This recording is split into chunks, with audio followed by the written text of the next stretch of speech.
এটা ইতিবাচক। নিঃসন্দেহে রাজনীতির যে কোনো অমীমাংসিত বিষয় মীমাংসা করতে হলে সেখানে তো আলাপ আলোচনা হবে, কিছুটা দীর্ঘসূত্রিত হবে, কিন্তু আলাপ আলোচনার মধ্যে দিয়ে একটা সিদ্ধান্তে আসবে, এটাই স্বাভাবিক, এটাই গণতন্ত্রের নিয়ম পদ্ধতি।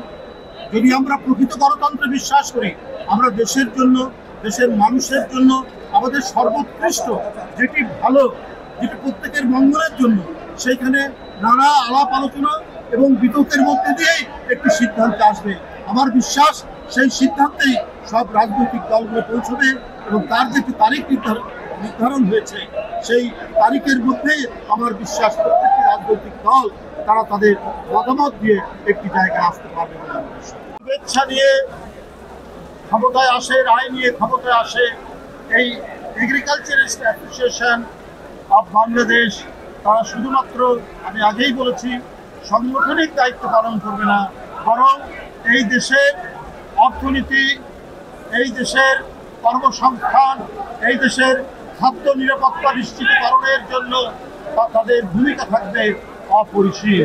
আপনারা জানেন, আজকে আমাদের জনসংখ্যা বৃদ্ধির চাপের কারণে আজকে রাসায়নিক সার ব্যবহার করতে হয়।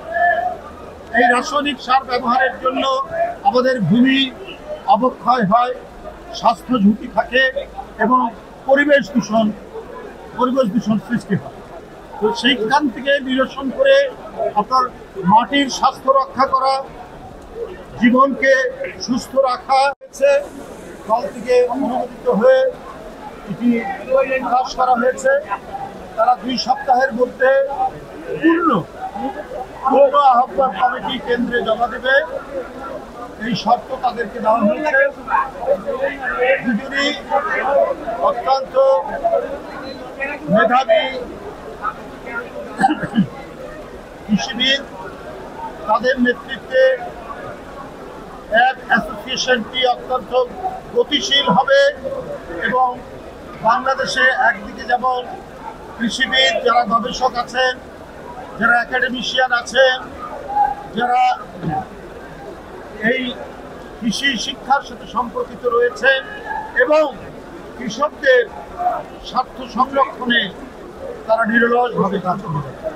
শুধু সংগঠন, দায়িত্ব এবং নেতৃত্ব নয়, তাদেরকে এই দেশের যে চালিকা শক্তি কৃষকরা, সেই কৃষকদের সম্পর্কে আরো বাস্তব, আরো প্র্যাকটিক্যাল ভাবনা চিন্তা গবেষণা করে তারা